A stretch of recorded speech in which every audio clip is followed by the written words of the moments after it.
البدع والأهواء، أهل البدع العقائدية وأهل البدع السياسية. نقول بيننا وبينكم السلف، بيننا وبينكم الكتب، كان فيقول البدع بيننا وبينكم. Bismillahirrahmanirrahim. Qala al-Imam al-Bukhari rahimahullah.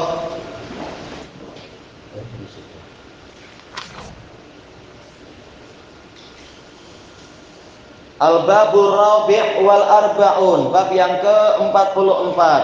Babu sabbin nabiyyi sallallahu alaihi wasallam wadu'ahu 'alal mughma alaih. Nabi mengucurkan atau mencurahkan air wudunya kepada orang yang pingsan, mughma alaih. Iya, pingsan.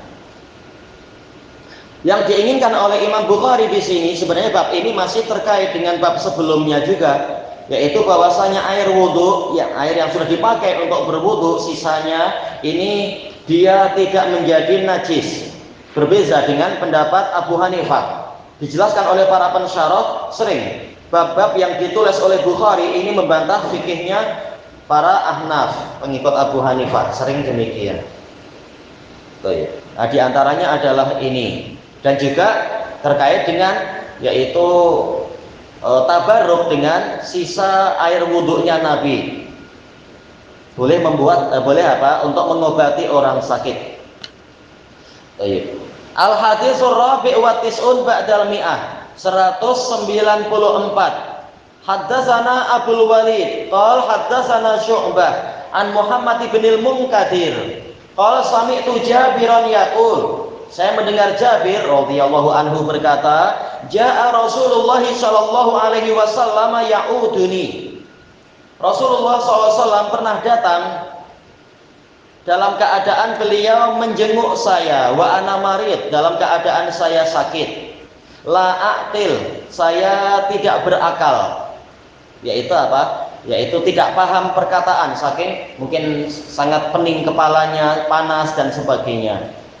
Fatawaddo, kemudian Nabi pun berwudu. Wa sabba alayya min wudu'ih, beliau mencurahkan kepada saya sebagian dari air wudu beliau. Fa'aqaltu, maka saya kembali berakal, yaitu saya sadar kembali dan memahami perkataan orang-orang. Faqultu, kemudian saya mengatakan, ya Rasulullah, limanil miras, wahai Rasulullah, warisan itu untuk siapa? Innama yarisuni kalalah, hanyalah yang mewarisi saya itu kalalah. Kalalah adalah yang bukan orang tua dan bukan anak. Berarti mungkin apa? Saudari-saudari, saudara-saudara dan sebagainya. Fanazalat ayatul faraid, kemudian turunlah ayat faraid. Di sini Imam Bukhari meriwayatkan dari salah satu guru yang levelnya level number 1, yaitu Abdul Walid. Beliau adalah Hisham bin Abdul Malik Al-Basri, siqatun sabtun imam. Bahkan Imam Ahmad mengatakan Hisham bin Abdul Malik Abdul Walid At-Toyalisi, dia adalah Syekhul Islam. Bahkan apa, Imam Ahmad mengatakan, saya tidak mendahulukan siapapun di atas Abdul Walid ini, terutama karena Abdurrahman bin Mahdi, guru Imam Ahmad, itu lebih muda daripada Abdul Walid. Abdul Walid lebih tua. Dan memang ini ulama nomor 1, termasuk nomor 1 di zamannya, dijuluki Syekhul Islam oleh Imam Ahmad Al-Basri di sini ya. Qala hadatsana Syu'bah ma'ruf, Syu'bah ibnu Al-Hajjaj Abu Bistan Al-Ataki Al-Wasiti Al-Basri. Beliau Amirul Mukminin fil hadis, jelas lebih hebat dari siapa? Abdul Walid tadi. Ma'ruf. An Muhammad ibn al-Munkadir. Muhammad ibn al-Munkadir Abu Abdullah. Muhammad ibn al-Munkadir ibni Abdullah At-Taimi. Baik. Dan beliau ini adalah ulama besar. Beliau dari kalangan tabi'in, meriwayatkan dari sejumlah sahabat. Tokoh utama sebagaimana disebutkan oleh Al-Hafidz di dalam Tahdzibut Tahdzib, termasuk tokoh besar beliau ini Muhammad ibn al-Munkadir. Qala sami'tu Jabiran yaqul, saya mendengar Jabir, Abu Abdullah Jabir bin Abdullah Al-Ansari As-Sulami radhiyallahu anhu mengatakan, termasuk sahabat yang paling banyak meriwayatkan hadis juga. Ja'a Rasulullah sallallahu alaihi wasallam ya'uduni. Pernah Rasulullah sallallahu alaihi wasallam datang dalam keadaan beliau menjenguk saya. Ya'uduni jumlah fi'liyah fi mahalli nasbin sebagai hal. Sahibul halnya Rasulullah. Dalam keadaan beliau menjenguk saya. Dalam riwayat yang lain masyian, dengan apa? Berjalan kaki. Dalam riwayat yang lain ma'abi Bakrin masyiain. Jadi Rasulullah tidak sendirian, tapi ditemani Abu Bakar. Dua-duanya sama-sama berjalan. Dalam riwayat yang lain tanpa memakai kendaraan. Disebutkan oleh Al-Hafidz Ibnul Mulaqqin di dalam kitab beliau dalam kitab beliau At-Tawdih Al-Jami'is Shahih, ini menunjukkan disunnahkannya menjenguk orang sakit, terutama sekali adalah sambil berjalan kaki. Sunnahnya bukan berarti kita memberat-beratkan diri, walaupun jauh, walaupun panas, hujan, tetap jalan kaki, tidak demikian. Tapi bertakwa semampunya. Cuma kalau mampu jalan kaki, pahalanya lebih banyak. Karena langkahnya lebih banyak. Tayyib. Wa ana marid, dalam keadaan saya sakit. Baunya bau haliyah. Ini menunjukkan dalam suatu jumlah boleh yang namanya hal itu lebih dari satu. Tayyib. Kembalinya kemana? Yaitu ke ya. Ya'uduni, ya. Ana marid kembalinya ke ya di situ. Sahibul halnya adalah saya. La aqtil, dalam keadaan ini juga dohirnya ini la aqtil, mungkin ini naat dari marid. Sifat saya sakit adalah sampai saya tidak berakal. Disebutkan oleh Al-Hafidz di dalam Fathul Bari, maksudnya adalah la afham, saya tidak memahami. Kita tahu yang namanya aqtil. Demikian pula afham, ini adalah fi'il yang memerlukan maf'ul bih. Namun maf'ul bihnya dihapus. Menunjukkan besarnya situasi itu, kata beliau. Situasinya situasi yang berat. Sampai-sampai tidak disebutkan maf'ul bihnya. Saya tak paham apapun, tak paham ucapan apapun. Di sini diambil faidah, disebutkan oleh Al-Hafidz Ibnul Mulaqqin rahimahullahu taala. Bukan sekedar bolehnya menjenguk orang sakit, tapi boleh menjenguk orang sakit yang dalam keadaan tidak sadar. Tapi dengan syarat orang sakitnya itu tidak bersendirian, ada teman. Karena dikhawatirkan kalau dia tak sadar mungkin bergerak ini dan itu, auratnya ternampak. Dan ini menunjukkan betapa mendalamnya fikih dan adab para fuqaha.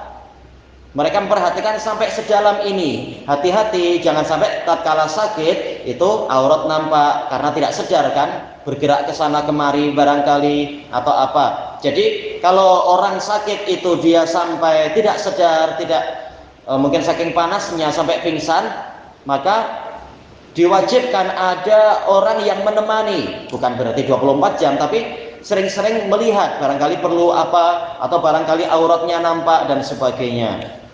Baik. Nah, kalau sudah ada yang menemani, maka boleh untuk menerima tamu walaupun si sakitnya sedang tidak sadar. Karena kalau tamunya juga menunggu ini orangnya sadar belum, tak tahu juga.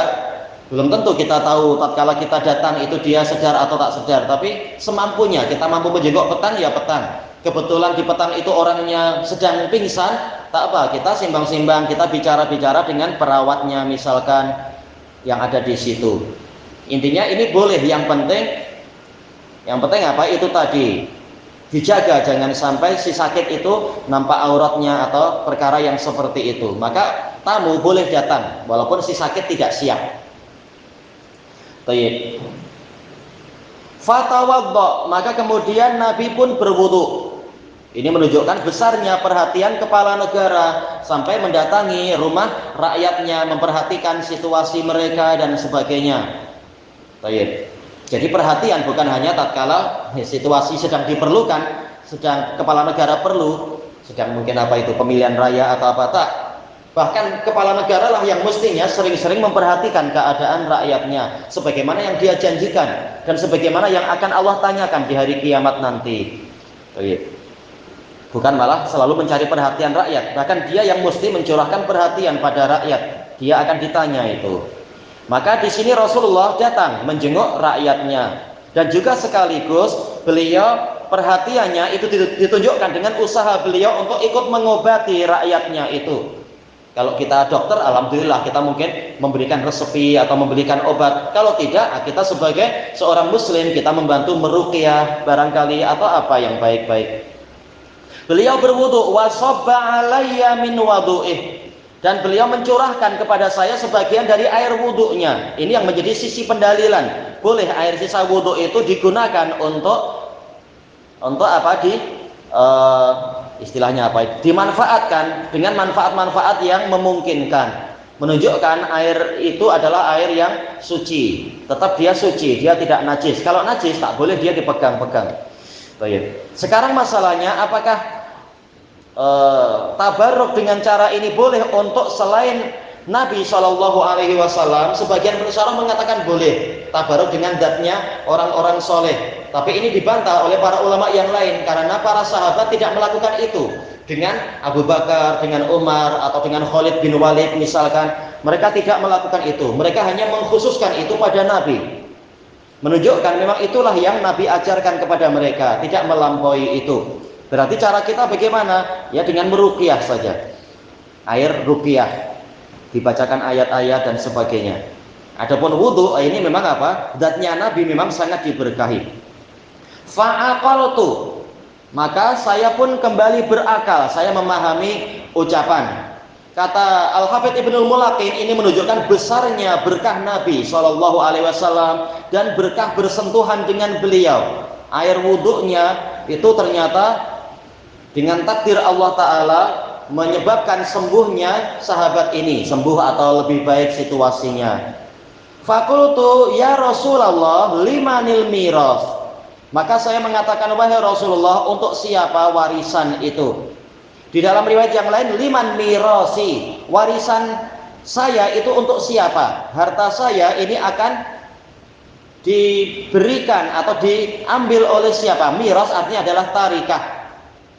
Dan ini menunjukkan besarnya perhatian Jabir tentang masalah ini. Bukan yang diperhatikan perkara duniawi yang sia-sia, tak. Beliau ingin tahu ilmu fikih, padahal baru apa itu tadi? Baru sembuh mungkin atau baru sadar, sudah ingin belajar ilmu fikih, terutama fikih yang terkait dengan situasi dia. Dijelaskan oleh para ulama yang namanya sakit itu adalah baridul maut, posnya kematian.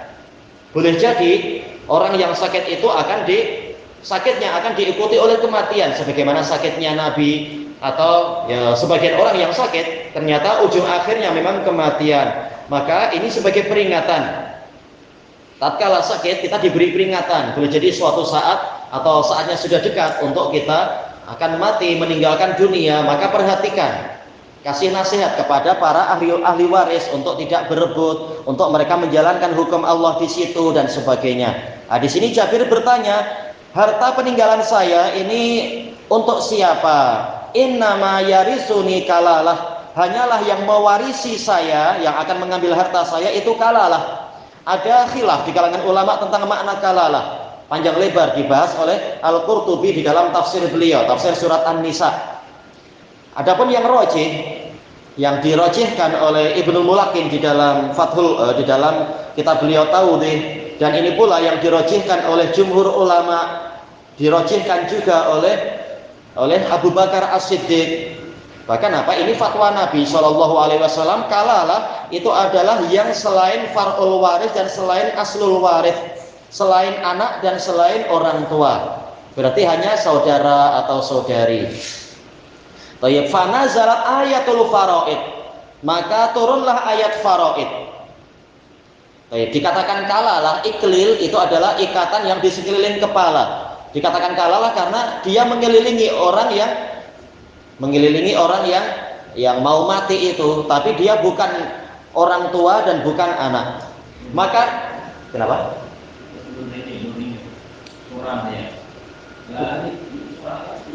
Boleh lebih. Boleh apa? Boleh lebih dari dua, boleh satu saja. Fa in kana nata ini falahunna sulusani mimma tarak.